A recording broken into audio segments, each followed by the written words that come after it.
A Pakistan International Airlines (PIA) passenger plane flying from Lahore has crashed into a residential area of Karachi, killing at least 76 people so far, reported by social media. We'll proceeding that, sir. We have lost engines. Confirm you are carrying out belly landing? Then, 30 seconds later, Sir, Mayday, Pakistan 8303. Dense plumes of black smoke rose above houses in the narrow streets of the neighborhood, with television footage showing several houses crushed from the impact of the aircraft.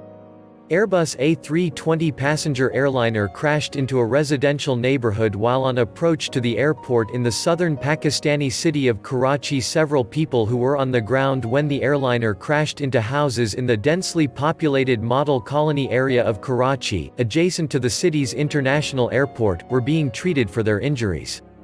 Our plane, an Airbus A320 which was coming from Lahore to Karachi, was on final approach, said PIA chief Arshad Malik in a video message released after the crash.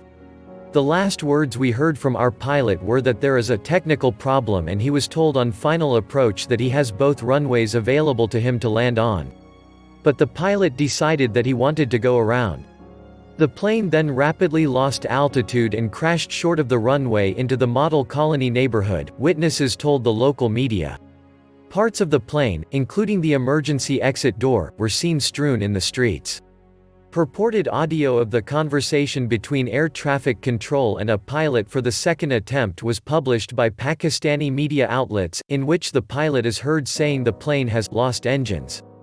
An air traffic controller asks whether it is going to carry out a belly landing, to which the pilot replies, "Mayday, Mayday, Mayday," the final communication from the plane.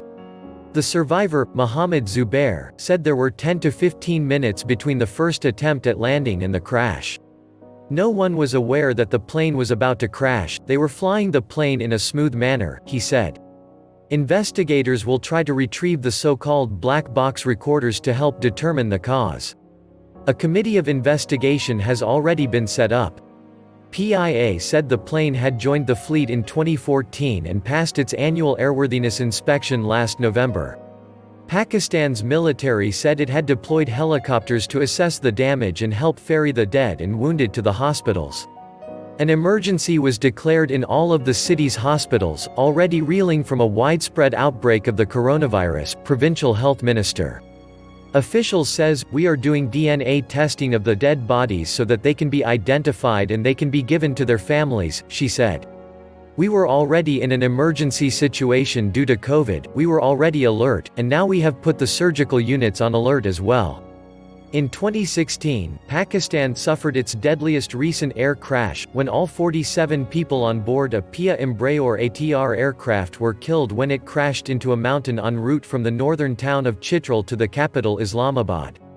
In 2010, the country saw its worst air disaster, with all 152 people on board an Air Blue passenger flight killed when the plane crashed into the hills just north of the capital Islamabad. PIA said air traffic control lost contact with the plane just after 2:30 p.m. 0930 UTC. The airline has promised a full, independent investigation into the crash. Pakistan's military tweeted that army helicopters had been deployed to assess the damage and to take part in the rescue effort. "This is terrible news and a rescue operation is underway. We can share nothing the casualties yet," Abdul Sattar Khokhar, the spokesman for the country's aviation authority told. "My thoughts and prayers are with the families." Pakistani Prime Minister Imran Khan ordered an immediate inquiry into Friday's crash. Subscribe, press the bell icon and share this video.